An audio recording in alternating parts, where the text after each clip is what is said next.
Bonjour et bienvenue pour ce nouvel épisode de Critflix. On est super content de revenir, ne pensez pas qu'on avait arrêté par envie, on avait juste, et on a encore de gros soucis de planning.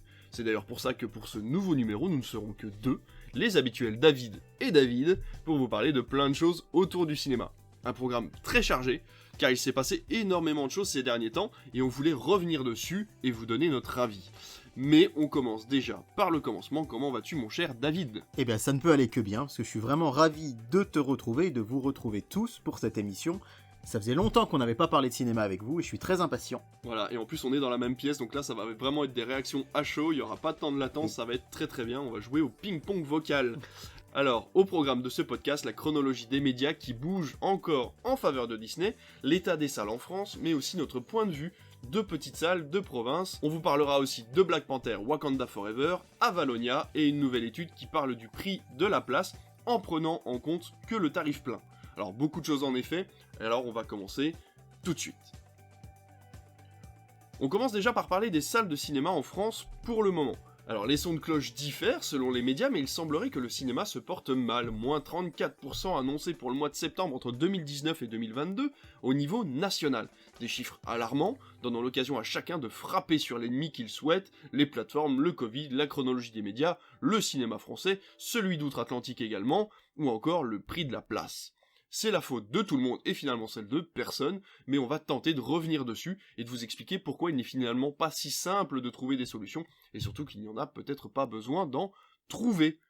Alors, on va commencer déjà, je pense, par annoncer que ces 34% au niveau national, effectivement, c'est une moyenne. Nous, on s'en est très bien sortis en 2022, on va pas se mentir, on a un petit creux au mois de novembre qui est tout à fait normal, mais il faut bien comprendre que certains cinémas s'en sortent très bien, surtout des cinémas associatifs comme le nôtre, qui permettent d'avoir des tarifs très attractifs, surtout d'avoir une activité annuelle intéressante pour que les gens puissent venir au cinéma. On est aussi une des seules activités de notre ville en soirée, ce qui nous permet de rassembler pas mal de monde. C'est compréhensible de savoir que certains cinémas ont eu cette chute de fréquentation, mais il faut bien mesurer que c'est aussi en fournissant des efforts en tant que cinéma, en proposant autre chose qu'une simple diffusion de films, en accompagnant aussi les spectateurs, que l'on pourra peut-être trouver des solutions.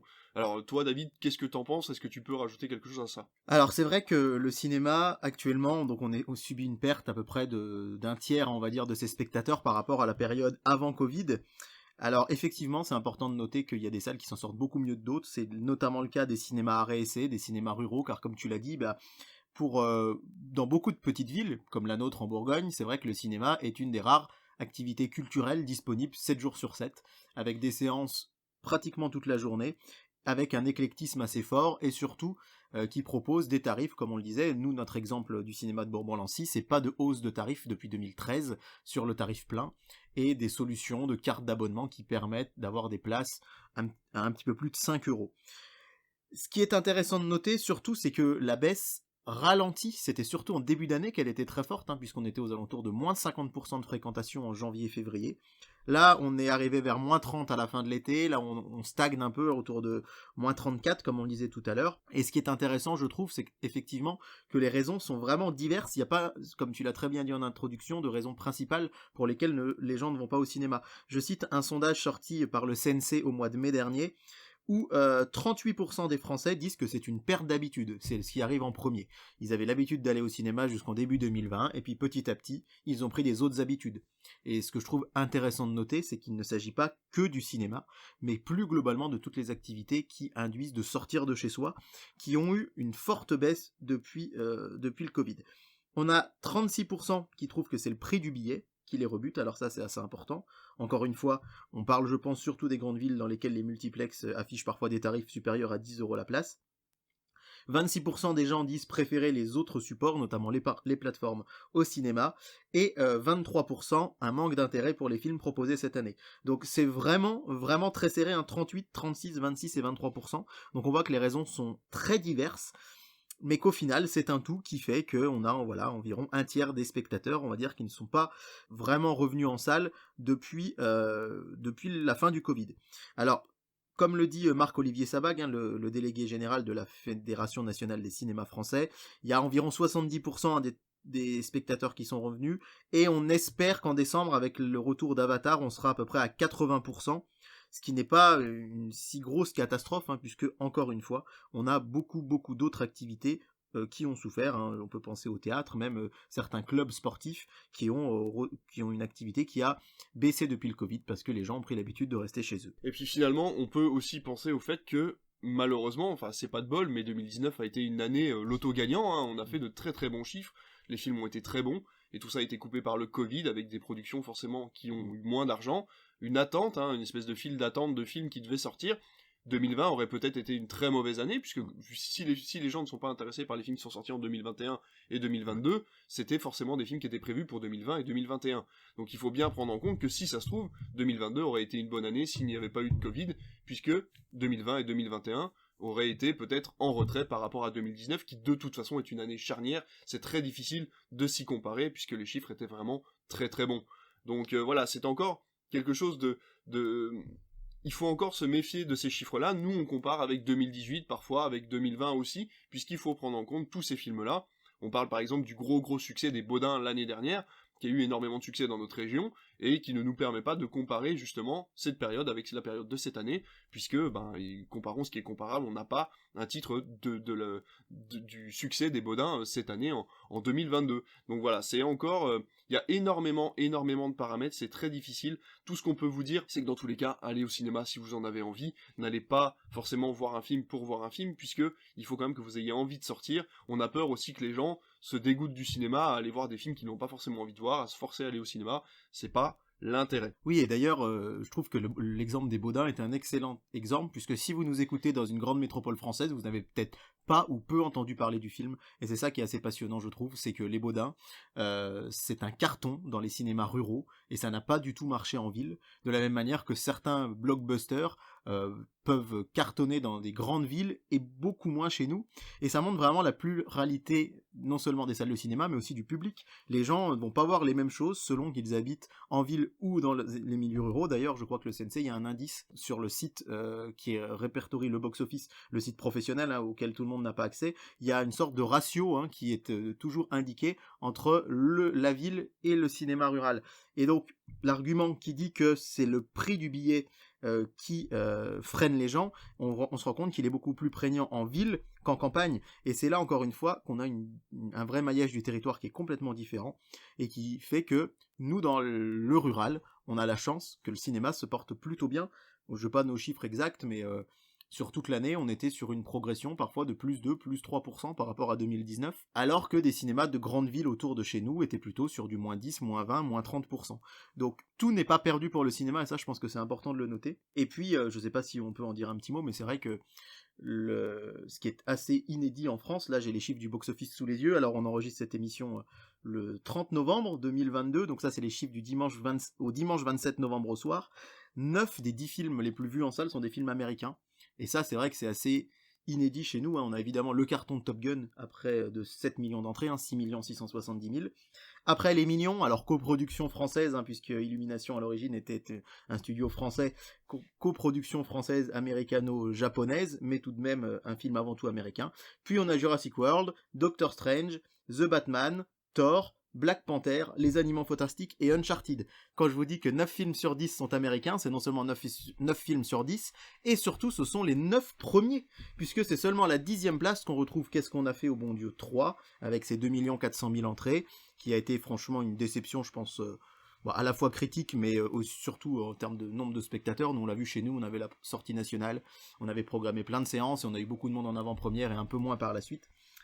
Et surtout, cette 10e place, on imagine très bien qu'avec la sortie d'Avatar 2, elle risque de disparaître, et on risque d'avoir, pour la première fois depuis très très très longtemps, 10 films américains sur 10 dans le top 10. Alors après, on a Novembre, qui se porte plutôt bien à la 11e place, et de nouveau des films américains comme Sonic 2 ou Black Adam, qui arrivent par la suite. Cette absence de cinéma français dans le top, elle est assez inédite, et encore une fois, elle impacte, alors là, à l'inverse, plutôt les salles rurales, comme la nôtre, puisque nos cartons, ça a été surtout Maison de Retraite cette année, et quand on voit que Maison de Retraite, par exemple, a cartonné dans notre petite salle de Bourgogne, et qu'au final, au niveau national, elle n'est qu'à la 14e place des films, alors que dans le top, effectivement, Top Gun a cartonné, Les Mignons aussi, mais on peut pas dire que Doctor Strange, The Batman ou Thor aient été des cartons incroyables dans notre petite salle de campagne. Ils ont bien fonctionné, ça a été correct, mais pas incroyable. On peut aussi parler de l'exemple de ce film que l'on a diffusé pendant les vacances, qui est un film disponible sur les plateformes,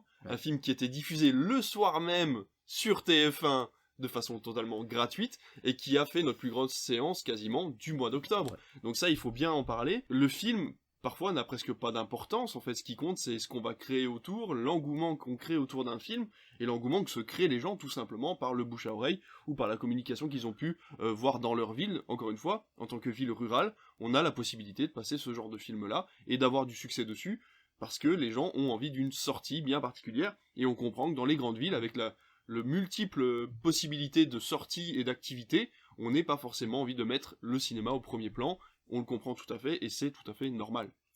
Oui, tout à fait, c'est vrai que tu fais référence à quand même la diffusion d'Hôtel Transylvanie 3 dans notre salle, et effectivement, je crois que c'est très pertinent ce que tu dis, c'est que c'est l'événement qui attire les gens en salle. Quand tous les ans pour Halloween, dans notre petit cinéma, on propose l'après-midi aux enfants de venir déguiser, de venir voir un film, et à l'issue de la séance, on leur offre un goûter et une distribution de bonbons. En général, on fait ça, on essaye de faire ça avec un film dans l'actualité, mais c'est vrai qu'il n'y a pas tous les ans des films pour enfants qui sortent pour Halloween. Donc cette année, on a choisi de diffuser Hôtel Transylvanie 3.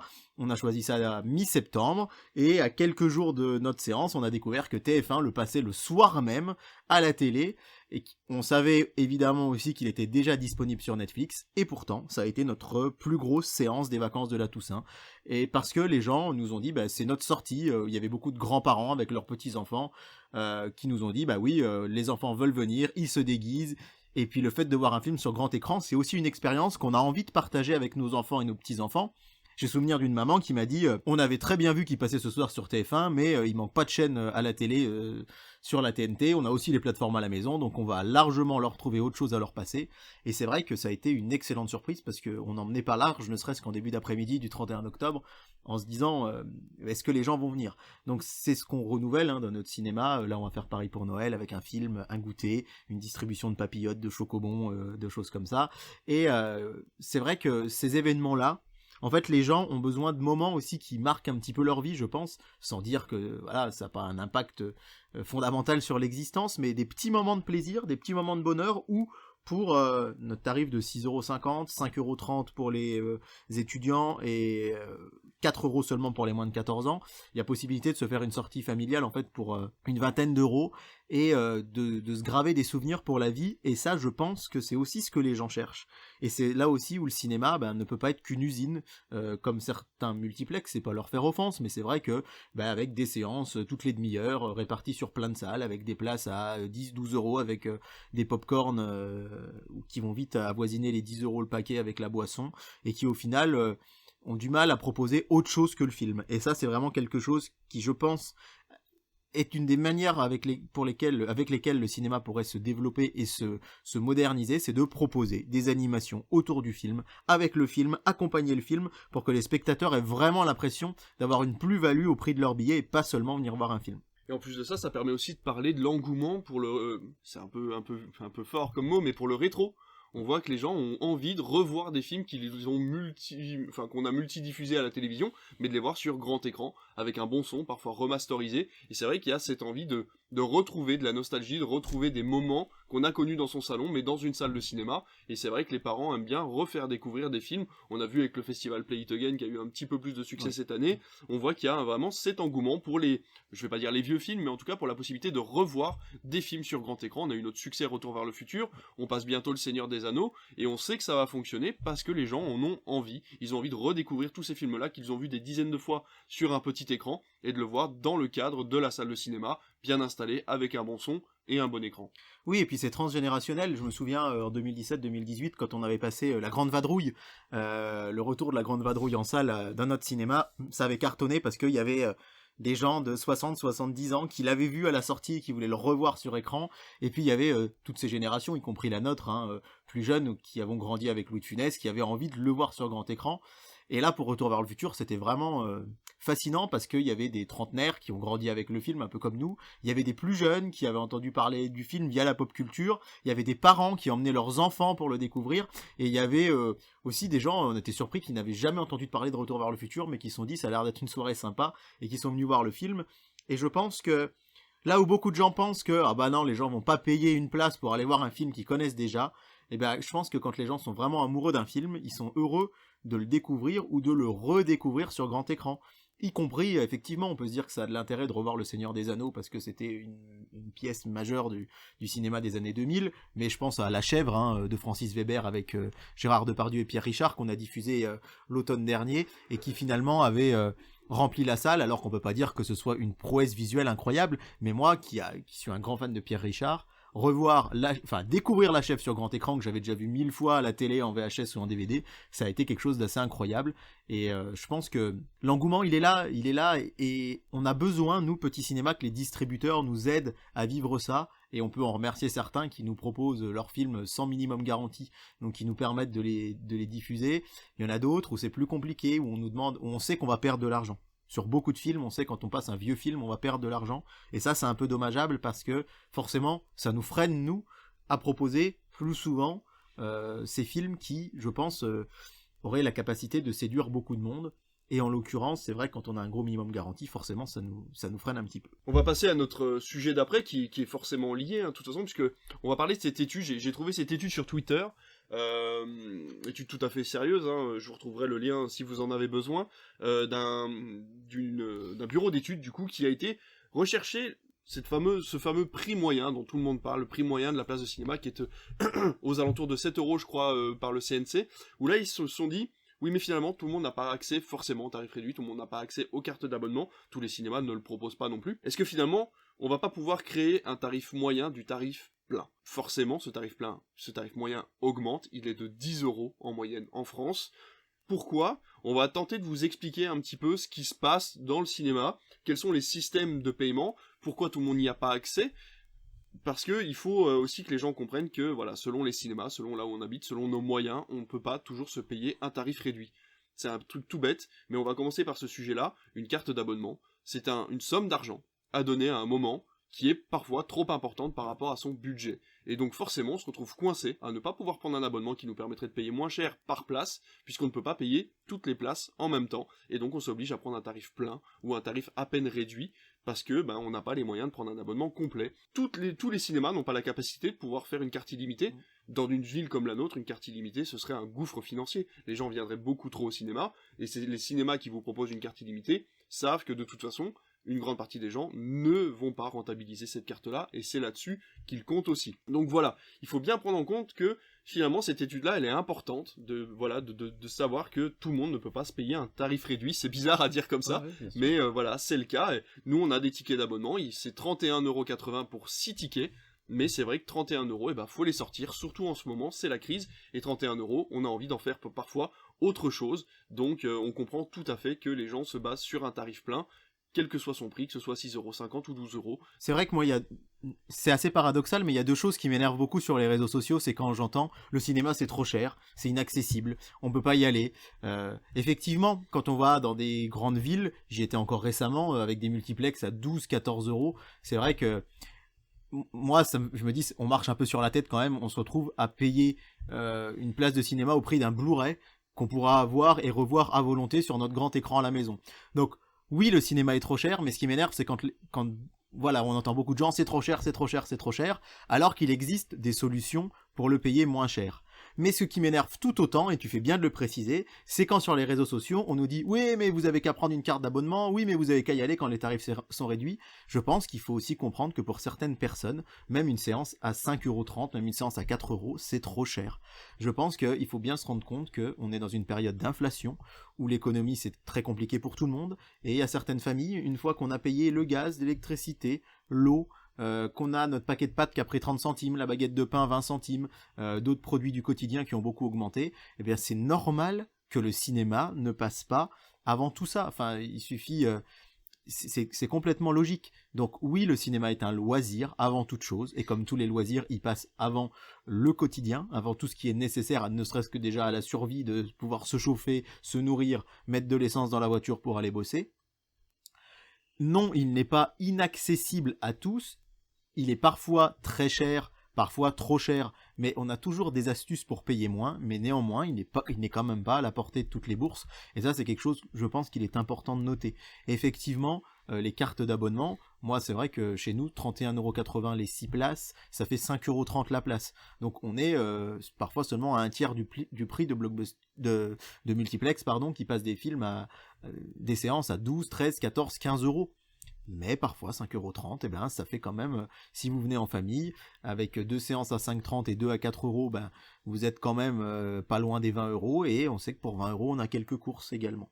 Donc le cinéma, c'est pas un luxe, mais ce n'est pas non plus accessible à tout le monde, tout le temps. Donc je pense que c'est très intéressant ce que tu disais, David, il faut simplement savoir être toujours modéré. Je pense que ça, la modération sur les réseaux sociaux, c'est pas forcément la première qualité de tous les utilisateurs, nous y compris parfois, mais toujours se dire que voilà, il y a des solutions pour payer moins cher, mais que si des gens ne peuvent pas se le payer, c'est pas grave, et on peut pas taper sur des gens qui ne vont pas au cinéma, parce que tout simplement, ils n'en ont pas forcément les moyens.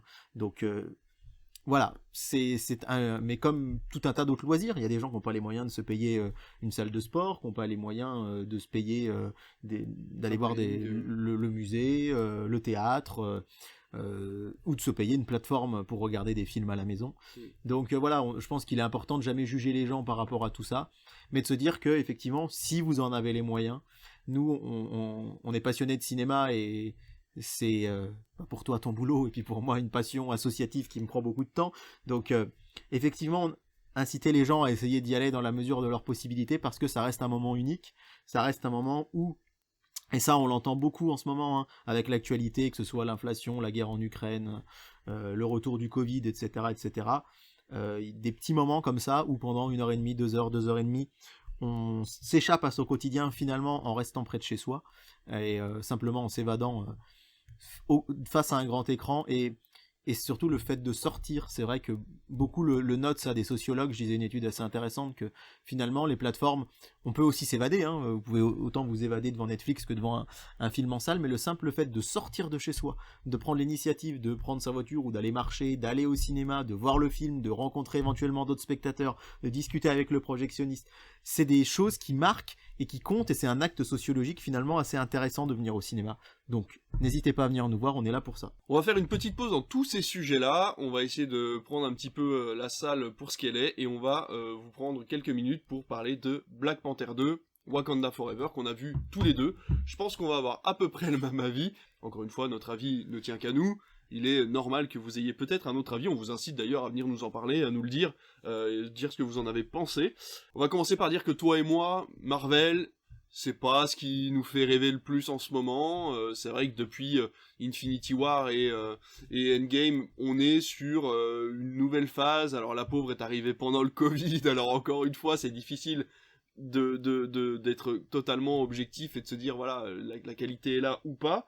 Mais voilà, on arrive, ça a été annoncé, nous sommes à la fin de la 4e phase de Marvel. C'est arrivé un petit peu comme un cheveu sur la soupe, parce que on l'a pas vu passer, cette 4e phase, elle a été complètement décousue, tu l'as dit toi-même. Mais on va quand même vous parler de ce Black Panther 2, Wakanda Forever, qui a quand même quelques éléments, rien qu'à lui. Voilà, il est unique, on va dire, en son genre sur certains éléments. Pour vous raconter l'histoire, forcément, avec la mort de Chadwick Boseman, le problème s'est posé de savoir, est-ce qu'on recaste l'acteur, est-ce qu'on prend un autre acteur pour représenter Black Panther, ou est-ce qu'on met en scène la mort du roi T'Challa, et est-ce qu'on donne le costume à quelqu'un d'autre. La décision a été prise, le roi T'Challa meurt au début d'une maladie grave, c'est un hommage à Chadwick Boseman, voilà, tout le début du film est une funéraille géante sur grand écran, dédiée à cet acteur qui apparemment était très apprécié d'Hollywood, qui est malheureusement décédé d'un cancer.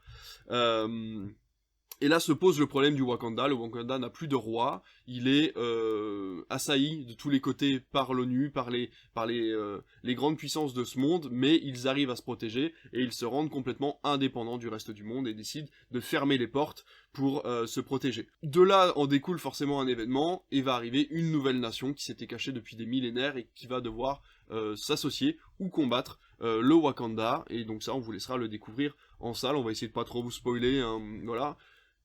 On va commencer par ça, je trouve le méchant très charismatique. Je le trouve vraiment, il a ce côté manichéen qu'avait Thanos, je trouve justement, où on oscille entre le bien et le mal, on aimerait pouvoir l'apprécier. Il a raison dans certains de ses dires, mais malheureusement trop extrémiste pour être considéré comme quelqu'un de gentil.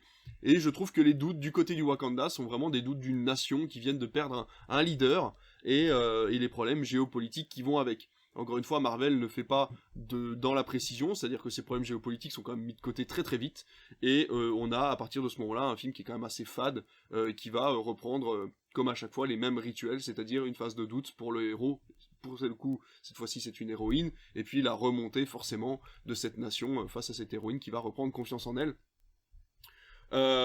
J'ai apprécié le film, c'est vrai que 2h40 c'est quand même un peu long. Alors est-ce qu'on trouve ça long maintenant, alors qu'avant on se tapait des films de quasiment 3 heures chez Marvel et on disait rien? Est-ce qu'on en a peut-être un peu marre aussi, je sais pas. J'ai trouvé qu'encore une fois les effets spéciaux étaient à côté de la plaque la plupart du temps, surtout sur la fin du film qui a été à mon avis un peu bâclé.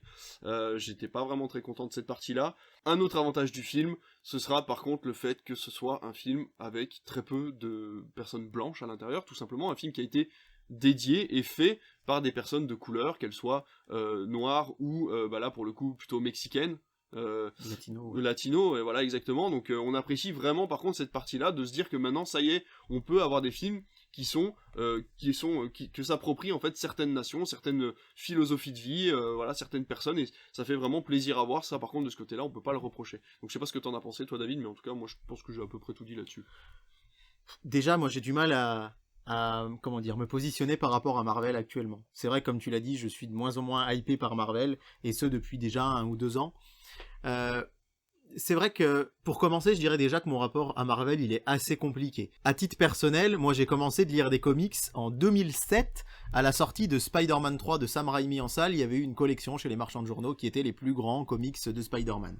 Donc j'ai lu quelques comics de Spider-Man, et puis est arrivé Iron Man en 2008, le premier Iron Man, et là j'étais hypé mais comme un dingue, et là je me suis vraiment approfondi dans la lecture de comics à partir de 2009-2010 grâce à l'ami Comic Seater que je salue, qui a commencé à lire des comics avant moi et qui m'a vraiment mis le pied à l'étrier.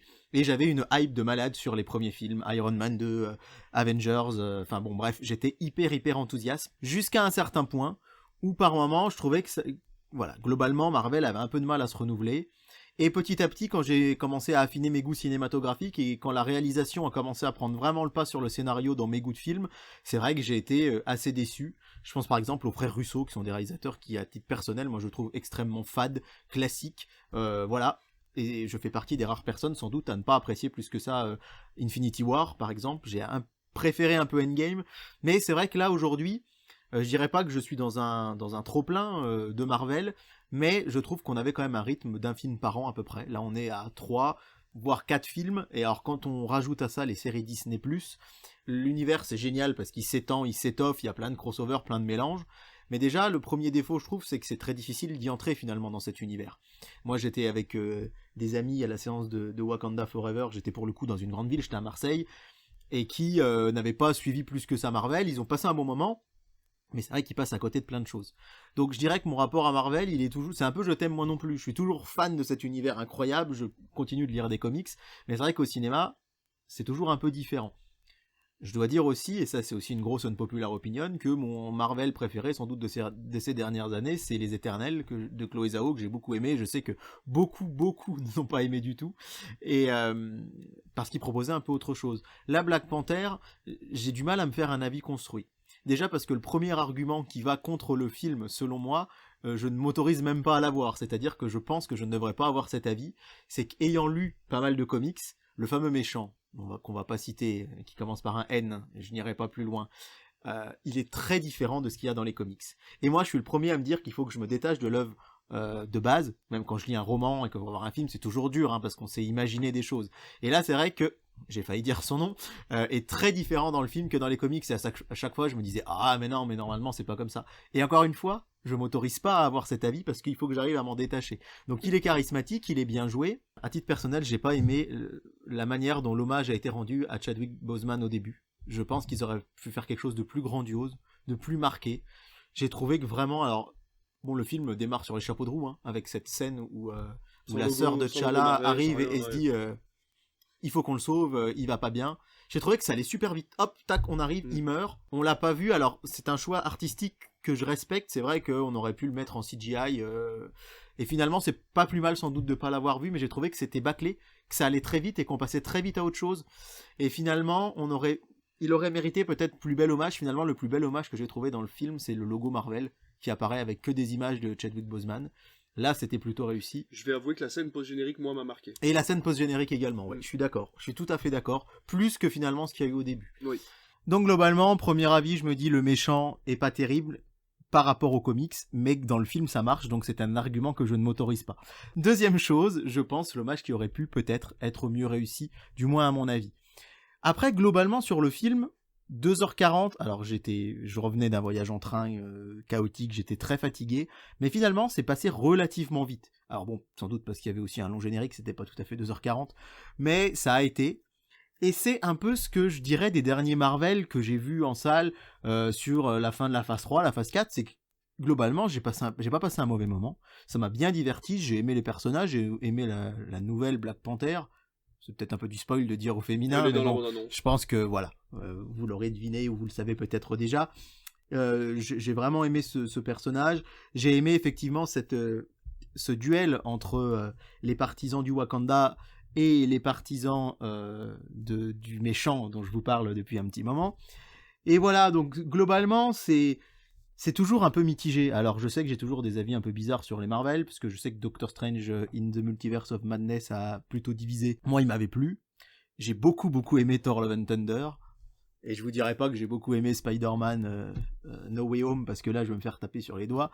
Mais c'est vrai que je me rends compte que de plus en plus, j'aime Marvel quand il se prend un peu moins au sérieux. Thor Love and Thunder, j'ai trouvé ça mais vraiment génial, parce que j'ai beaucoup ri. Je trouvais la bande son incroyable, j'adore la réalisation de Taika Waititi. Mais j'entends tout à fait que vous ne l'ayez pas aimé. Et alors que Black Panther, je vois beaucoup de gens dire que c'est le film de l'année. Pour moi, c'en est très très loin.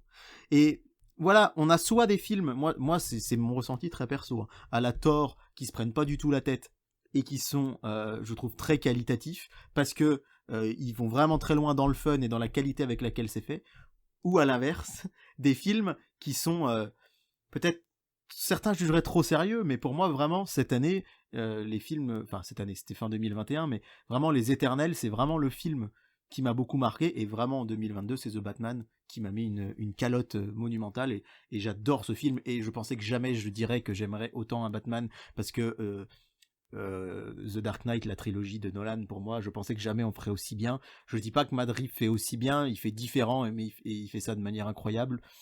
Et voilà, donc Black Panther, c'est un avis mitigé. Je comprends que vous ayez adoré. J'espère que vous comprendrez que je n'ai pas adoré, mais je peux pas dire que j'ai passé un mauvais moment. C'est la déformation du prof, là, mais si je devais lui mettre une note, vous voyez, ce serait un petit 14 sur 20, quoi. C'est la moyenne, c'est au-dessus de la moyenne, parce que c'est franchement sympa. C'est ça. Mais voilà, ça m'a pas transcendé, et c'est vrai que c'est une phase 4 pour clôturer mon propos. On en parlait hier avec David en off. C'est vrai que c'est une phase 4 alors déjà, elle se clôture pas par un Avengers. Alors ça n'a pas été toujours le cas, puisque je crois qu'il y a la phase 2 qui se clôture par Ant-Man et la Guêpe, mais c'est juste après Avengers, enfin bon bref. Mais là c'est vrai que le fait qu'on ait vu nos héros, on savait qu'après Endgame il y allait avoir un grand renouveau, mais c'est vrai que si on vous dit pas, sincèrement, si on vous dit pas que c'est la fin de la phase 4, pour vous c'est un film lambda d'une continuité. Surtout qu'il n'y a aucun caméo. Oui, voilà, il n'y a rien de conclusif dans ce film. Vraiment, il n'y a rien de conclusif. Bon, on verra ce que donnera la phase 5, mais moi je sais que, et c'est déjà le cas depuis quelques années, depuis 2018, depuis Infinity War, je vais vraiment voir les Marvel sans aucune attente, en me disant, je les ai tous vus, hein, en me disant je vais voir ce que ça donne. Au pire, au mieux, je suis très agréablement surpris, comme dans Doctor Strange, comme dans Spider-Man, comme dans Thor Love and Thunder, ou comme dans Les Éternels. Et parfois je suis de marbre, comme pour Black Widow par exemple, où je peux pas, là ça serait plus du 10-11 sur 20. Et puis parfois, comme Black Panther, je passe un bon moment, mais il manque la petite étincelle. J'ai l'impression que les films Marvel, ce qui nous plaît en fait, c'est justement quand, malgré le fait que les réalisateurs soient des yes man, ils arrivent à inclure quelque chose qui les rend ne serait-ce que très légèrement différents. C'est ça. Un truc qu'on a remarqué d'ailleurs, sans parler de Black Adam qu'on a vu récemment, j'ai un souci moi maintenant avec ces films-là, c'est que les gens sortent en me disant vivement le prochain. Et en fait, les gens ont déjà oublié le film, mais ils sont accrochés par une scène post-générique, par l'annonce d'un nouveau héros, ou d'un héros qui revient, et du coup on a un vivement le prochain, et en fait c'est que ça, on a eu le cas sur Thor, Love and Thunder récemment, on a eu ça sur Doctor Strange aussi, les gens s'arrêtent en disant vivement le prochain, et en fait ces films de 2 heures sont des immenses bandes annonces, annonçant le film d'après qui ne sera pas mieux, mais qui annoncera le film d'après et le film d'après. Donc en fait ça oblige les gens à rentrer en salle, enfin à revenir en salle, tant mieux pour nous, mais en fait ça ne les marque pas comme justement Batman de Matt Reeves qui lui est indépendant et a marqué les gens, quoi. Là tu lis dans mes pensées, c'est exactement ça, cette espèce de bande-annonce perpétuelle de films qui annoncent. J'ai été surpris. Alors, je ne savais pas qu'il n'y avait qu'une seule scène post-générique dans Black Panther. Si certains ne l'ont pas vu, sachez-le, c'est pas la peine. Je suis resté jusqu'à la fin du générique, et là, on a juste eu la phrase classique qu'on voit depuis Iron Man 1, je crois, hein, Black Panther reviendra. Et là, des gens dans la salle qui font oh ouais, alors il y a rien de surprenant sur le fait que Black Panther va revenir, et cette phrase, elle est là à la fin de toutes les Marvel. Donc, je me suis dit, ouais, encore une fois, et alors c'est vrai que et là, j'ai vraiment changé mon fusil d'épaule depuis 2014-15, où je tapais beaucoup sur les films d'ici, où j'avais du mal avec Snyder, c'est mon cas, même si la Snyder Cut m'a vraiment réconcilié avec lui. Mais vraiment, là, j'aime assez ce qui se passe chez DC actuellement, et je suis vraiment, alors je sais que c'est pas le cas de tout le monde, mais hyper enthousiaste à l'idée que James Gunn chapeaute un peu tout ça. Oui, complètement. Parce que Black Adam, je peux pas dire que je l'ai trouvé mieux que Black Panther, parce que bon, ça c'est à titre très personnel, mais c'est toujours difficile pour moi, qu'on le disait, hein, quand on crée un nouveau pays, avec ce pays dont j'ai jamais entendu parler, parce que j'ai lu moins de comics d'ici à l'époque que Marvel, même si maintenant je me rattrape. Mais voilà, globalement, Black Adam, j'ai trouvé que c'était un film, comme beaucoup de Marvel, un peu fun et un peu sérieux, mais Black Adam, pour le coup, peut se regarder complètement indépendamment de n'importe quel autre film. Il y a aucun lien. On a la Justice Society qui en fait est là pour gérer les conflits géopolitiques. On n'a pas vu les personnages avant, on les reverra peut-être pas après. Et c'est très bien comme ça. Batman, d'ailleurs, Matt Reeves, là, on sait qu'il a signé pour une suite. Il a dit qu'elle arriverait dans très longtemps, et que lui, vraiment, il fallait qu'on voit son œuvre comme un film qui veut dans l'univers de Gotham, un peu l'équivalent de Batman Year 2 dans les comics, c'est-à-dire on est un tout petit peu après les débuts de Batman, et ça s'arrête là. Et c'est vrai que là, chez DC, on va avoir Aquaman 2, on va avoir The Flash, on a ce côté, mais comme c'est là depuis moins longtemps, j'ai l'impression que ça passe un peu mieux. Et puis on a ces films où, comme Joker. Alors, Joker, il était tout seul. Bon, maintenant, on nous annonce 1-2, et c'est toujours le problème. Alors moi, j'ai fait un peu la grimace. Après, je sais que c'était une comédie musicale avec Lady Gaga en Harley Quinn. Tout le monde a hurlé. Moi, personnellement, ça m'a un peu rassuré en me disant ça va être complètement différent. Et c'est vrai que si le David que je suis de 2022 disait au David de 2013-14, tu vas préférer les films d'ici au cinéma, je suis pas sûr qu'il le croirait. Mais c'est vrai qu'on est sur des dynamiques à la fois similaires, mais quand même un peu différentes. Et c'est vrai que je sais pas toi, mais moi j'ai pas de hype sur les prochains Marvel. Oui, je viendrai les voir. Je t'avoue que là maintenant les phases, j'attends de voir surtout le rassemblement de la prochaine équipe. Maintenant que tout le monde est parti à la retraite, que des nouveaux héros sont arrivés, là j'ai envie de voir la cohésion d'équipe, ce que ça peut créer par rapport à... C'est vrai qu'Avengers, je trouvais que, même si les films n'étaient pas d'une qualité extrême, je trouvais que les relations entre les personnages fonctionnaient plutôt bien dans les films Avengers. Et là, j'ai envie de voir ce que peut donner une association de Shang-Chi avec les Éternels, avec Black Panther femme, qui a quand même son caractère, etc. Ça peut être un film qui peut donner des relations de personnages intéressantes. Et c'est pour ça que les Éternels est si particulier et si bon aussi, c'est que on a une grosse relation de personnages, on prend le temps de poser la relation entre les personnages. Tout à fait. Et alors après, on va pas s'étendre là-dessus, ça mériterait une émission à elle entière, mais c'est vrai que le lien avec Disney+, pour beaucoup c'est génial parce que ça permet d'étendre l'univers, mais pour beaucoup d'autres c'est un frein. Je vais vous donner un exemple très proche de mon frère qui m'a dit j'ai vraiment envie de voir Doctor Strange in the Multiverse of Madness, et puis au final je me rends compte qu'il est pas allé le voir, et quand je lui en parle il me dit bah ouais, j'ai vu qu'il fallait absolument avoir vu WandaVision et je l'ai pas vu, et je me suis dit s'il faut que je me colle 10 épisodes d'une série pour comprendre un film, c'est compliqué. Et au final c'est vrai que je lui ai dit t'as bien fait entre guillemets, parce que je pense que quelqu'un qui n'a pas vu WandaVision, évidemment qu'il peut voir Doctor Strange 2, mais je pense qu'il y perd énormément, parce que cette relation de Wanda avec ses enfants, c'est la base finalement de ce qui fait d'elle la méchante de ce film, et c'est ce qui fait qu'il est intéressant. Et là je me suis surpris à quand même taper sur Google avant d'aller voir Black Panther, que faut-il avoir vu pour avoir vu Black Panther, parce que je suis pas à jour dans les séries Disney, j'ai pas vu encore Moon Knight ni Miss Marvel, donc je me suis dit que ce serait quand même bien et j'ai vu que c'était pas la peine de les voir. Mais maintenant, je tape ça sur Google. Que faut-il avoir vu pour voir ça? Et je sais que j'ai des amis qui font la même chose. Et ça, c'est dingue quand même. D'ailleurs, alors, on en parle vite fait. Bon, en même temps, c'est pas une surprise parce que, comme je l'avais mis sur Instagram, on se fait spoiler de toute façon par les jouets qui sont vendus dans le rayon jouets de ce personnage-là. Il y a un personnage qui est introduit dans Black Panther. Je trouve que c'est très maladroit. Je trouve que l'arrivée de ce personnage, finalement, avec aucune référence au personnage qu'elle est censée incarner et de qui elle prend sa référence, c'est quand même très dommage. On va pas se le cacher, c'est Iron Heart qui fait son apparition, qui est un personnage que je ne connais pas, que je connais des auditions, enfin des différents podcasts que j'écoute sur l'univers Marvel, et qui est censé avoir comme exemple Tony Stark, et copier copier le costume de Tony Stark avec une modernisation du personnage. Et là, ce personnage arrive un peu comme enfin voilà, elle est hyper intelligente pour une raison quelconque, et finalement, voilà, elle part au Wakanda. Sans y intégrer à aucun moment le nom de Tony Stark qui a été le point liant de ces 4 premières phases, et là on a décidé de ne plus jamais en parler, ce qui est vraiment dommage parce qu'il est mort il n'y a pas si longtemps que ça dans l'univers de Marvel, quoi. Oui, alors là tu mets le doigt sur un point sensible parce que j'ai vu Black Panther il y a un peu moins de 2 semaines, et là je vous ai parlé du film de mon avis, et j'avais oublié qu'il y avait Iron Heart dedans. Oui, non, mais c'est pour ça que je t'ai regardé un peu avec des yeux en me disant, mais attends, de quel personnage il parle? Alors là, maintenant que tu me dis Iron Heart, je revois très bien toutes les scènes dans lesquelles elle apparaît, je revois très bien le personnage, mais en fait, il m'a tellement pas marqué ce personnage que déjà mon esprit, si on m'avait pas dit Iron Heart, et je suis certain que seulement en la revoyant dans un film, on me dit, ah mais oui, mais elle était dans Black Panther, parce que ça, enfin c'est peut-être mon cerveau qui n'imprime pas, hein, mais ça me marque beaucoup, beaucoup, beaucoup moins que d'autres films que j'ai vu il y a des années, dont je me souviens tous les personnages. Et là, c'est vrai que je me suis tout de suite dit, bah ouais, elle a copié le costume de Tony Stark, point. Elle en parle même pas, elle évoque même pas son nom. Non. C'est juste, voilà, Iron Heart, et ça s'arrête là. Et ouais, je suis tout à fait d'accord avec toi, c'est très mal amené, je trouve, et c'est aussi tout le souci de Marvel, c'est de mettre des personnages comme ça, qui viennent, qui arrivent, qui s'en vont, qui prennent des exemples sur d'autres, et puis après...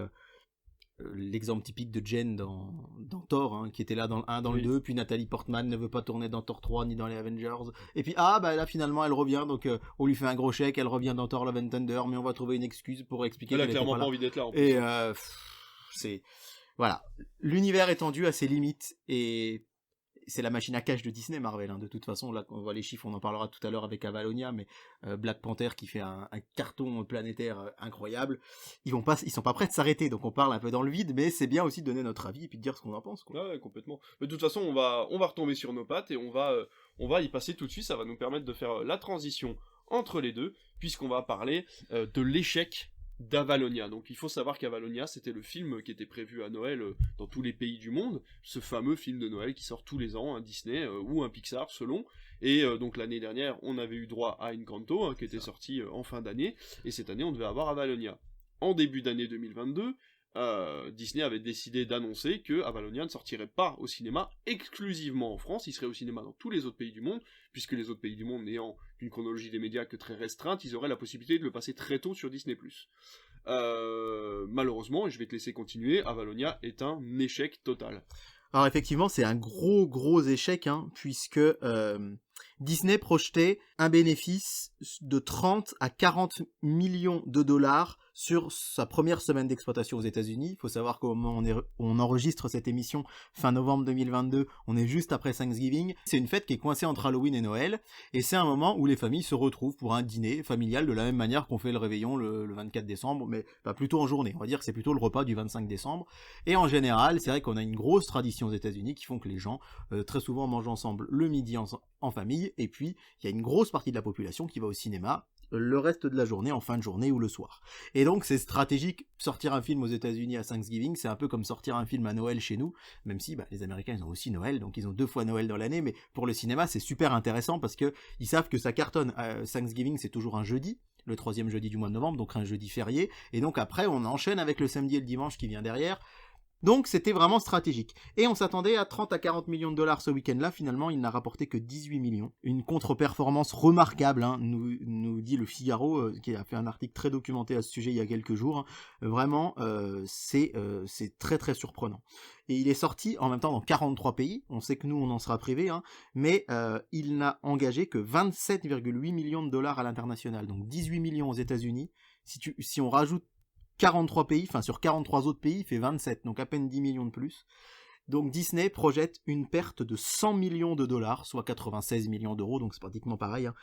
Selon la presse spécialisée, vraiment, il tape sur une perte de 100 millions de dollars, sachant que le film a un budget de 180 millions.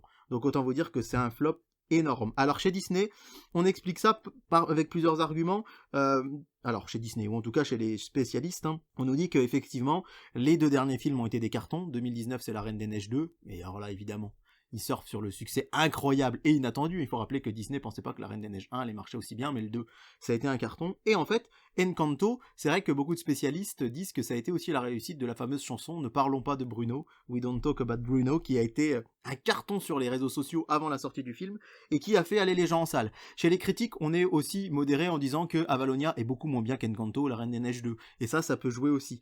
Et c'est vrai que c'est un gros flop. On rappelle que ce qui aurait dû être le Disney 2020 est sorti directement sur les plateformes, hein, c'était Raya et Le Dernier Dragon, donc on n'a pas vraiment de comparaison, parce qu'aux États-Unis ça a été carrément une sortie simultanée. Mais là, c'est vrai que c'est un bid assez inattendu. On rappelle que le film il sera privé de diffusion dans nos salles, hein, malheureusement, puisque selon l'actuelle chronologie des médias, Disney ne pourrait pas l'avoir sur sa plateforme tout de suite. Et pour vous donner une comparaison, Black Panther 2 devrait sans doute, d'après les projections, offrir des recettes totales de 675 millions de dollars à Disney. Donc, alors là, on est sur un premier week-end, hein, enfin une première semaine, mais en gros, on passe grosso modo d'environ 40 millions de bénéfices de recettes pour Avalonia contre 675 pour Black Panther. Donc c'est juste oui, c'est pas comparable. C'est incomparable. Alors, je sais, je vois beaucoup de gens sur les réseaux sociaux un petit peu s'en réjouir en disant c'est bien fait pour Disney, ils ont qu'à sortir leur film en salle. Je suis le premier à être très énervé après Disney et sa politique face à Disney+, mais on a été les premiers, quand cette annonce est sortie en juin, à dire aux gens, nous au cinéma, venez voir Buzz l'éclair qui n'a pas marché non plus d'ailleurs, hein, parce que, certes... certains, on va dire un petit peu chais à Disney, hein, c'est bien fait pour vous. Vous avez qu'à mieux communiquer sur vos films d'animation. Mais moi, ce qui me fait peur, c'est que moins ça va marcher, moins ils risquent de les mettre en salle. Donc, c'est pas forcément une très bonne nouvelle pour le cinéma de voir le film se planter à l'étranger. Surtout le cinéma d'animation. Et nous, on est un peu orphelin d'Avalonia pour ce Noël. Heureusement, on a le Chapeauté 2 qui va arriver de chez Universal, voilà, nos amis de chez Universal. On dit nos amis parce que dans le monde des distributeurs, on les aime bien, Universal. Ouais, ils sont très gentils avec les petits cinémas. Voilà, Universal, il faut le savoir, c'est un mastodonte américain qui engrange des centaines de millions de dollars. Il faut savoir que depuis la réouverture des cinémas en 2021, ils n'ont toujours pas arrêté, ou quasiment pas, de sortir un film par semaine. Ouais, c'est ça. Depuis plus de 100 semaines. Hein. Donc, et voilà, on vous dira pas ce qu'on n'aime pas, mais c'est vrai que Universal est quand même toujours très très très sympa avec les petites salles de cinéma. Donc on va avoir le Chapeauté 2, et puis après on va avoir Enzo le Croco aussi, mi-film d'animation, mi-film, là c'est chez Sony, et puis le reste ce sera plutôt des petits films de petits distributeurs, et Encanto ça avait été un carton chez nous à Noël dernier. Donc on est un peu orphelin d'Avalonia, et on espère surtout que Disney va revenir sur sa décision. On va en parler dans quelques minutes, je pense, de la nouvelle chronologie des médias, mais c'est vrai que c'est pas forcément une bonne nouvelle pour le cinéma d'animation en général, de voir que le dernier Disney se plante. Alors faut savoir que c'est une histoire de science-fiction, certains disent que Buzz l'éclair déjà c'était science-fiction, ça a pas marché, peut-être qu'il faudrait se tourner vers d'autres choses, hein. C'est vrai que Encanto et La Reine des Neiges, on était plus vers des histoires familiales, des histoires un petit peu magiques. Là, c'est assez différent. Personnellement, moi, j'ai hâte de le voir parce que j'adore Disney, mais d'un autre côté, j'ai pas envie de donner une vue de plus sur Disney+. Et je termine en rappelant que, bien qu'il soit prévu chez nous sur Disney+, c'est prochainement. Il n'y a pas de date. Toujours pas de date. Hein. Donc, certains pensent qu'il pourrait quand même sortir en salle. Je vous cache pas que si ça avait été un carton au niveau mondial, on aurait eu quand même plus de chance. Là, je suis pas très optimiste. Non, je pense qu'ils vont attendre la date de sortie qui n'est pas tout à fait prévue encore pour la sortie Disney Plus aux États-Unis. C'est ça. Et ils vont faire comme Mulan, c'est-à-dire qu'ils vont le sortir avec 2-3 semaines de retard en France par rapport à la sortie Disney Plus dans le reste du monde. Et voilà, c'est juste qu'ils n'ont pas encore une date précise. Et puis qu'ils aiment bien aussi jouer avec les nerfs des Français pour l'instant, comme ça a été le cas avec Black Panther où ils nous ont mis un coup de pression.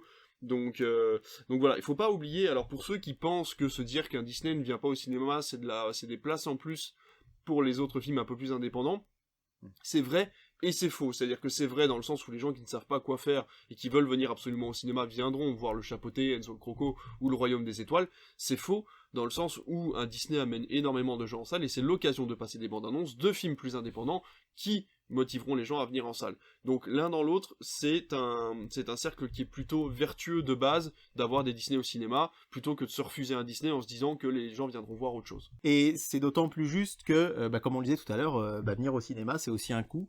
Et certains, ce que je comprends tout à fait, on a aussi envie de rentabiliser le prix du ticket qu'on paye. Complètement. Et on va souvent vers des valeurs sûres. Là, le Chapeauté 2, on sait que c'est l'univers de Shrek, on sait que c'est le Chapeauté, on sait que ça va être marrant, les gens prennent un risque relativement modéré. Tout comme quand ils viennent à Disney, on peut être déçu d'un Disney, mais globalement, voilà.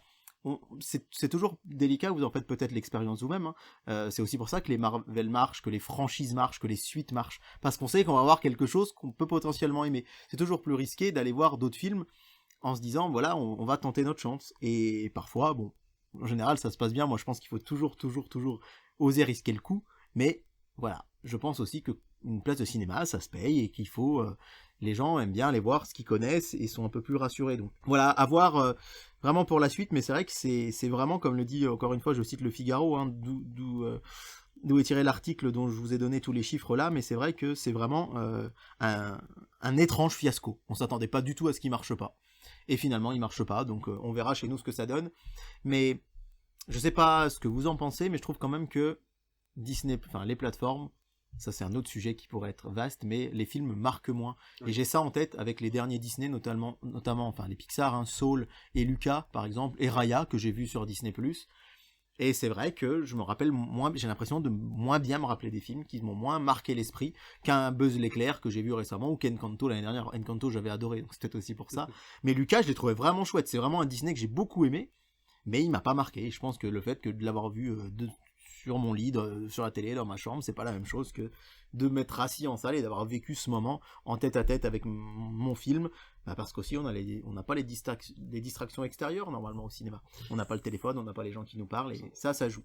Et puis je pense que, et là j'en suis persuadé, ça fait des années que je le pense, la première fois que j'ai vu Raya sur Disney+, je me suis dit, s'il était sorti au cinéma, on en parlerait encore aujourd'hui. Ah, c'est certain. Parce que le personnage est assez charismatique, le dragon à l'intérieur est hyper mignon, il y a tous les éléments d'un Disney qu'on a connu, par exemple avec l'époque de la Reine des Neiges, ou de Réponse, il y avait tous les éléments à l'intérieur, mais le fait qu'il ne soit pas sorti au cinéma, les enfants n'ont pas été marqués par cette sortie cinéma, par le fait qu'ils étaient sortis de chez eux pour y aller, qu'ils n'avaient pas leur paquet de popcorn, etc. Donc forcément, les éléments sont pas les mêmes, ça ne marque pas le cerveau de la même façon, et à l'instar, on en parlait il y a quelques minutes, de TikTok par exemple, qui nous fait oublier la vidéo d'avant, et ben Netflix et toutes les plateformes sont déjà, le générique commence à peine qu'on vous propose déjà le programme d'après. Donc ça, c'est déjà un élément de réponse qui vous fait comprendre que vous êtes là pour du temps de cerveau, et pas pour autre chose, et donc même si les programmes sont parfois très qualitatifs sur les plateformes, il faut pas oublier qu'ils sont là pour vous faire regarder autre chose quand vous avez terminé votre programme. Donc c'est vrai que le cinéma, ça reste cet avantage-là, c'est que tant que vous n'êtes pas sorti de votre salle, vous êtes toujours dans le film, et même après, quand vous en discutez avec vos parents, ou avec vos amis, vous êtes encore dedans. Donc voilà, c'est aussi un élément à prendre en compte par rapport aux plateformes auxquelles on est abonné, toi comme moi, on n'a rien contre les plateformes, on prend juste les points de comparaison qui sont comparables par rapport à ce que culturellement ça représente pour quelqu'un. Oui, bien sûr, je suis tout à fait d'accord avec toi. Moi, je cache pas d'être abonné à Netflix, à Prime et à MyCanal, et d'y trouver aussi beaucoup de motifs de satisfaction. Je dis juste que voilà, sauf pour les séries où là, on a... Et encore, hein, les séries, ça aussi, ça pourrait être un vaste débat, mais on part quand même de séries, on va dire la grosse hype pour les séries qui a commencé en 2005-6 avec Lost, Desperate Housewives, 24 heures chrono, des séries dont les saisons faisaient 25 épisodes. Aujourd'hui, on arrive sur des Netflix à 8 épisodes, des Disney Plus à 6 épisodes. C'est-à-dire, on veut surtout pas que la personne, s'engourdisse dans une série, se complaise trop à regarder celle-là, parce qu'il faut absolument qu'elle regarde la suivante, puis la suivante, puis la suivante, puis la suivante. Mais encore une fois, j'y prends beaucoup de plaisir. J'ai vu beaucoup de séries qualitatives ces derniers temps, que ce soit sur MyCanal, que ce soit sur Prime ou sur Netflix. Des films aussi. Je peux pas dire que les films qui sortent directement dessus ne sont pas intéressants. Néanmoins, c'est vraiment une expérience totalement différente, pour moi, encore une fois, à mon goût par rapport à la salle. D'ailleurs, je pense que le rythme de visionnage et la façon de visionner les choses va beaucoup changer avec la publicité qui arrivent sur les plateformes de streaming, C'est avec vrai. Disney et Netflix qui vont commencer à diffuser de la pub pendant leur programme. Attention, Prime Video diffuse de la pub, et encore c'est des bandes annonces avant le programme que l'on peut passer. Là, vous avez des forfaits Disney et Netflix où la pub arrive, c'est quoi, c'est 4 à 5 minutes par heure, c'est ça? C'est comme à la télé, je crois, hein? Alors la télé, la réglementation est de 6 minutes par heure. Je crois qu'on est à peu près 6 ou 8 minutes par heure, pardon, voilà. Ça doit être à peu près la même chose. On est à peu près sur la même chose, donc ça veut dire que pendant votre programme, pendant votre épisode de Stranger Things, vous pouvez avoir une publicité qui arrive en plein milieu, que vous ne pourrez pas passer puisque vous avez payé votre forfait moins cher. Voilà, donc bon, ça on en reparlera, on refera un débat, de toute façon, on vous a prévu un magnifique planning, oui, non mais c'est vrai, parce que on a envie de reprendre, il y a beaucoup de choses qui bougent. Hein. On ne cesse de nous dire que la télé est morte, mais on ne cesse de voir les autres acteurs qui deviennent de la télé. C'est-à-dire les formats les plus puissants de Twitch, par exemple, je pense à Popcorn ou à des autres émissions comme ça, finalement. Le GP Explorer ou même le match de foot qu'il y a eu récemment. Exactement, c'est avec des caméras de télé sur des plateaux qui sont comme à la télé, sur des formats qui sont comme à la télé. On disait que plus personne ne regarderait la télé parce qu'il y avait trop de pubs pendant les programmes. Résultat, maintenant, vous avez moins de pubs sur France 2 que sur Netflix, par exemple.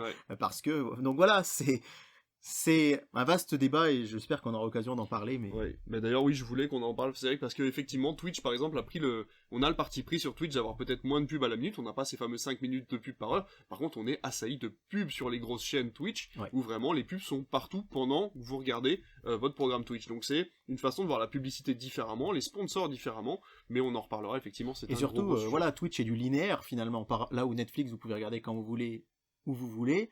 En fait, Twitch propose des émissions en direct, et qu'après vous pouvez voir. Alors certes, on me dit oui, mais après on peut le voir sur la chaîne. Oui, mais de la même manière, vous pouvez revoir votre programme sur MyTF1 ou sur France.tv. C'est ça. Donc je trouve que c'est assez intéressant ces lignes qui finalement commencent à se brouiller, à se mélanger pour en revenir à un format qu'on connaît depuis les années 60 en France. Complètement. On va revenir à Disney, parce qu'on s'est un petit peu éloigné, comme d'habitude, mais c'est toujours ça qui est intéressant dans nos émissions.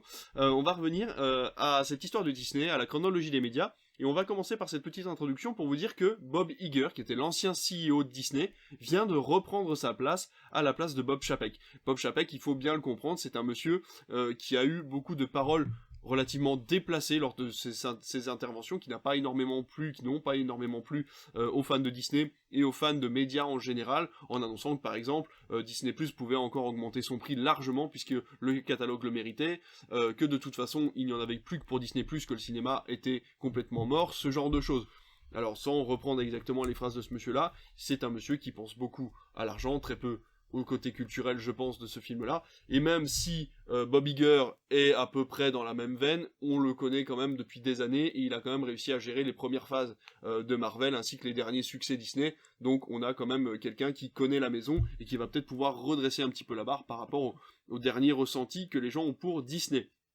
Tout ça pour dire que, il y a quelques semaines, Black Panther avait été annulé au cinéma en France, tout comme, on vient de vous en parler, Avalonia, et ils ne le sortiraient au cinéma que s'ils avaient la possibilité de reparler, de pouvoir rediriger cette chronologie des médias qui fait tant parler d'elle depuis des mois, qui a des partisans, d'autres qui l'aiment moins.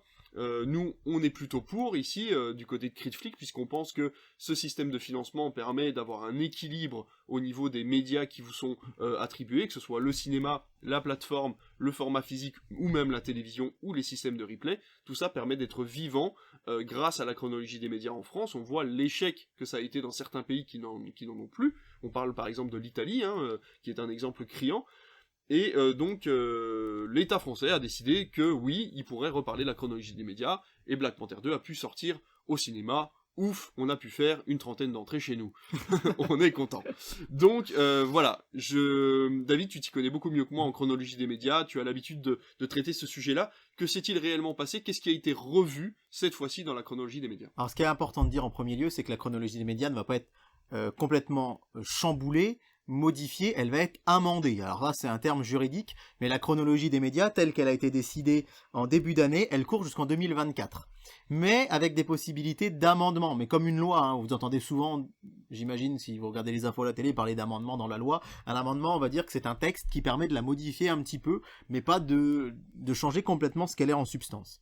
Et effectivement, rien n'est fait avant le 6 décembre prochain. Alors peut-être que vous écoutez ce podcast après le 6 décembre, donc peut-être que c'est fait, mais au moment où on enregistre, on est le 30 novembre, je le rappelle, il n'y a encore rien d'officiel, mais néanmoins, il y a eu un accord entre TF1, France Télévisions et M6, et Disney.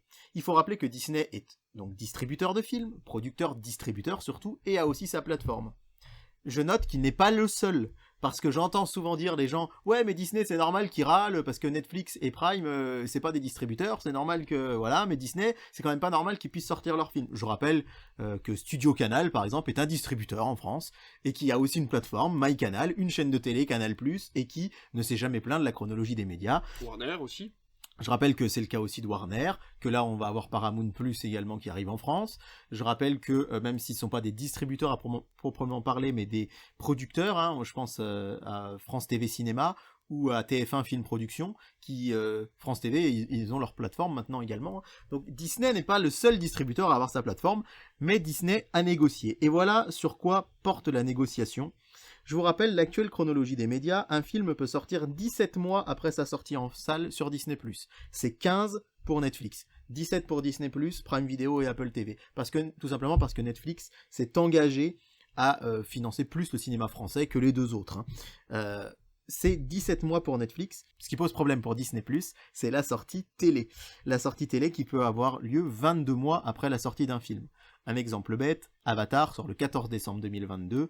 Actuellement, il peut être disponible à la télé à partir du 14 octobre 2024. C'est-à-dire, vous prenez 2 ans moins 2 mois. Et ce qui pose problème, et bon, moi vous le savez, je suis un peu un enfant de la télé, et bien que je trouve qu'il y a beaucoup de défauts dans la télé actuelle, je la défends parfois un petit peu, mais là je trouve qu'effectivement, le problème est légitime, c'est que entre le 22e et le 36e mois après la sortie du film, la télé avait une exclusivité sur le film. C'est-à-dire que Disney+, par exemple, aurait été obligé de retirer Avatar 2 de son catalogue le 14 octobre 2024 et ne le remettre qu'en décembre 2025. Ce qui est quand même énorme, 16 mois, enfin, non, février 2026 même, 16 mois. Donc, Disney râlait, et je trouve relativement à juste titre, ça fait très long. Donc, il y a eu un accord, Disney voulait tout simplement que les chaînes Disney voulait tout simplement que lors d'une diffusion télé, le film reste sur la plateforme également. Ce que les chaînes de télé ne voulaient pas, parce qu'effectivement, quand un film passe à la télé, à les droits télé, ils aimeraient que l'événement soit sur la télé, et si le film est déjà sur Disney ou sur Netflix, ça peut un peu les freiner. Donc le nouvel accord, il est le suivant. La télé accepte de n'avoir les films qu'au bout de 24 mois, au lieu de 22. Je reprends mon exemple d'Avatar. Ça veut dire qu'avec cet amendement à la chronologie des médias, il sort le 14 décembre 2022. Dorénavant, les chaînes de télé, donc TF1, qui va sans doute être propriétaire des droits de ce film, pourra le diffuser à partir du 14 décembre 2024 et pas du 14 octobre. Donc c'est une différence sensible, mais pas très importante. Ça reste minime. On rappelle qu'avant, début 2022, c'était 3 ans, c'était 36 mois. Oui, tout à fait. Et en échange, Disney accepte que le film soit retiré du catalogue 2 mois. Au lieu de 1 an et 4 mois comme c'était le cas de base. Donc mon avis il est plutôt positif parce que certes la télé ça va pas l'avoir 2 mois après, honnêtement ça va pas être un grand chamboulement je trouve. Et puis je trouve plutôt mieux que le film ne soit retiré que 2 mois de la plateforme. Encore une fois, je défends jamais Disney en général parce qu'il m'énerve de plus en plus, mais là-dessus quand on produit son film et qu'on est interdit de le diffuser pendant 16 mois, ça fait quand même beaucoup. Là 2 mois, je pense que c'est un amendement plutôt juste. Mais bon, c'est pas pour ça qu'Avalonia va sortir en salle, alors que c'est vraiment ce que nous avait un peu vendu Disney. Donc voilà la nouvelle chronologie telle qu'elle devrait être entérinée le 6 décembre prochain. Encore une fois, il faut savoir que donc la chronologie des médias finance une partie du cinéma français qui est redistribuée ensuite à ceux qui veulent financer un cinéma en France. C'est-à-dire que, par exemple, Netflix qui est en train de financer le cinéma en France, Disney qui fait des séries françaises, on l'a vu avec Les Amateurs par exemple qui est sorti très récemment, et d'autres séries, Amazon Prime qui fait énormément de contenu français, ces personnes-là, après avoir financé le cinéma français, vont avoir le droit à des aides du cinéma français pour produire leurs productions françaises qui vont être distribuées à l'international. Netflix l'a compris avec Balles perdues 2 qui vient de sortir et qui est numéro 10 partout dans le monde. Ouais. C'est un des programmes les plus regardés et il a été en partie financé par le cinéma et l'audiovisuel français. Donc il faut bien comprendre que c'est un retour sur investissement logique, et qu'encore une fois, cette chronologie des médias n'est pas là pour freiner les producteurs américains à venir en France, mais bel et bien à les aider à financer des choses après avoir eux-mêmes donné de l'argent au cinéma français. Comme nous, les cinémas, on donne une partie, on a une TVA, ce qui s'appelle la TSA, que l'on verse tous les mois au CNC, et qui nous permet derrière d'avoir des aides depuis un fonds qui existe, un fonds commun, sur lesquels on peut avoir des aides pour améliorer notre salle, améliorer notre matériel, ce genre de choses. Donc tout ça, c'est un système qui est vertueux, qui fonctionne très bien depuis des années, et c'est vraiment pas pour arrêter d'avoir des productions américaines, c'est plus pour que les productions américaines arrivent en France, et qu'il y ait un espèce de melting pot, en fait, de production, pour qu'on ait à peu près tous accès à la même chose partout dans le monde. Je me rends compte que j'ai dit une bêtise, je me permets de me corriger. C'est pas 16 mois, c'était bien 14 mois d'exclusivité qui était actuelle. On passe de 14 à 2 mois, c'était pas 16. Voilà, mais dans tous les cas, voilà. on passe à 2 mois, Voilà, donc c'est vrai que les gens ne se passeront que pendant 2 mois. Et on en parle assez peu finalement de ces périodes d'exclusivité qui sont censées faire vivre le film sur le long terme en fait. Hein. Quand un film sort au cinéma, il est en exclusivité en salle pendant 4 mois. C'est-à-dire que, je continue avec mon avatar, pendant 4 mois, du 14 décembre au 14 mars, il sera exclusivement du 14 décembre au 14 avril. C'est ça, hein? Décembre, janvier. Enfin, un mois en février, mars, avril, oui, c'est ça. Je vais pas le couper, ça. Je reprends mon exemple d'Avatar. Il sort le 14 décembre en salle, et donc il est en exclusivité au cinéma jusqu'au 14 avril. Après vient la sortie physique, ça on en parle assez peu, hein, mais la sortie DVD Blu-ray, qui est passée d'une exclusivité, qui a une exclusivité de 2 mois maintenant, avec la VOD. Quand je dis DVD Blu-ray, c'est VOD. C'est-à-dire que pendant 2 mois, le film ne peut pas être ailleurs que en DVD ou en salle. Puis vient Canal+, qui a une exclusivité qui peut sortir le film au bout de 6 mois, avec une exclusivité de 9 mois. Alors, je sais que ça peut paraître bizarre de dire que Canal a une exclusivité de 9 mois, parce que si vous êtes abonné qu'à Canal, vous vous dites le film en général il part au bout de 3-4 mois sur Canal, mais c'est pas tout simplement parce qu'il le fait glisser vers Ciné+, qui est l'ancien Ciné-Cinéma, donc la version cinéma de CanalSat à l'époque. C'est un peu compliqué à dire, mais on va dire que c'est l'extension cinématographique de Canal, très qualitative d'ailleurs, je trouve Ciné+, il y a vraiment un catalogue incroyable. Ouais, et donc, Canal+, et OCS ont une exclusivité de 9 mois. Puis vient Netflix, qui lui arrive dès le 15e mois, pour 7 mois, et ensuite Disney+, pour 5 mois, avec Prime et Apple TV. Donc on a comme ça des temps d'exclusivité qui vont être un petit peu modifiés, et d'ailleurs c'est vrai que j'avais jamais fait très attention, dans la chronologie des médias, vous avez à la fin de la vie du film, les plateformes de télé gratuites, que sont Pluto TV et Rakuten TV, qui en fait, moi je pensais qu'ils avaient les mêmes droits que la télé, mais non, actuellement, un film peut passer à la télé au bout de 22 mois, maintenant ce sera 24, et Pluto TV c'est 36 mois. Ah oui, en donc fait, ils ont à l'ancienne chronologie en fait. Et là, ils avaient déjà une ancienne chronologie à eux qui faisait qu'ils avaient le droit de le diffuser qu'au bout de 42 mois, en fait. Okay. Je savais même pas qu'ils faisaient partie de la chronologie, pour moi c'était de la télé, mais en fait, ouais, c'était 42 mois avant Pluto TV, et maintenant c'est au bout de 3 ans. Bah voilà, donc voilà, c'est assez intéressant à dire. Donc cette chronologie des médias, je sais qu'elle est décriée, je sais qu'elle a beaucoup de détracteurs en France. Le meilleur exemple, c'est l'Italie, hein, puisque le ministère de la Culture italien est venu voir en France pour essayer d'appliquer la même que nous, parce que chez nous, on arrive encore à avoir un cinéma qui certes va un peu moins bien depuis la reprise du Covid, mais tient quand même la route. On a des ventes de Blu-ray et DVD qui baissent, mais qui existent encore, et qui arrivent à se maintenir grâce à une population qui va acheter des steelbooks, des éditions collector, des choses comme ça. Moi je suis le premier, j'ai acheté énormément de Blu-ray, j'en achète un peu moins, mais par contre j'aime bien acheter, je pense à Kaamelott l'année dernière, à Noël, on avait une magnifique édition dans une sorte de livre avec une pièce gravée, une pièce du Royaume de l'Ogre, je pense aux éditions steelbook des derniers Marvel, etc., ou Batman. Et on a des plateformes qui vivent bien, une télé qui vit bien, et un cinéma qui continue de cartonner à la télé aussi, parce que qu'on l'aime ou qu'on l'aime pas, la télé ça reste un moyen gratuit d'avoir du cinéma, et ça, on revient, si vous étiez là au début d'émission, à ce qu'on disait, les gens qui n'ont pas les moyens de se payer le cinéma, souvent c'est des gens qui n'ont pas les moyens de se payer les plateformes non plus, et ils sont bien contents de pouvoir découvrir les derniers Avengers sur TF1, les derniers Disney sur M6, ou les dernières grosses productions américaines également de France Télé ou françaises, ou sur Arte, donc voilà, ou ailleurs. Donc vraiment, je pense que on aura tout compris quand on comprendra que le cinéma, les DVD, la VOD, les plateformes et la télévision doivent tous aller dans le même sens. Ils sont certes un peu en concurrence, et c'est le cas, mais ils doivent avant tout être des partenaires, parce que le but numéro 1, c'est que le cinéma existe, et le cinéma ne serait pas financé sans la télé. Sans la télé, il n'y aurait pas de film. Le cinéma aurait du mal à vivre maintenant sans les plateformes, parce que les plateformes participent aussi à ce financement, et c'est du gagnant-gagnant. On a remarqué parmi les études que les personnes les plus abonnées aux plateformes, c'est aussi les personnes qui vont le plus au cinéma. Donc voilà, c'est tout un microcosme du divertissement cinématographique qui doit vivre ensemble pour pouvoir perdurer, et je pense que c'est ce que défend plutôt bien notre chronologie des médias. Eh ben écoute, c'est un très très beau mot de la fin, on va passer à notre sujet bonus. Alors attention, il y a un sujet bonus, j'aurai peut-être un jingle pour ça, tiens d'ailleurs. Ouais, Le sujet bonus. On a appris très récemment, je ne sais pas si vous l'avez regardé à l'époque, un film était sorti, tu nous l'expliqueras mieux parce que c'est vrai que tu l'as regardé toi, un film était sorti avec les acteurs, en tout cas certains des acteurs, de Retour vers le futur, et il s'agissait d'un voyage en train, avec Christopher Lloyd, bizarrement, pour voyager dans le temps et essayer de sauver Noël. Il s'agit cette fois-ci d'une grosse exclusivité, puisqu'on retrouve cette fois-ci 2 acteurs de Desperate Housewives, un des couples les plus connus et reconnus de la série, et cette fois-ci TF1 a décidé de passer un film de Noël en prime time. Les films de Noël, ça cartonne depuis quelques années. C'est vrai que, même moi le premier, je regardais pas jusqu'à il y a 4-5 ans, et maintenant les téléfilms de Noël marchent.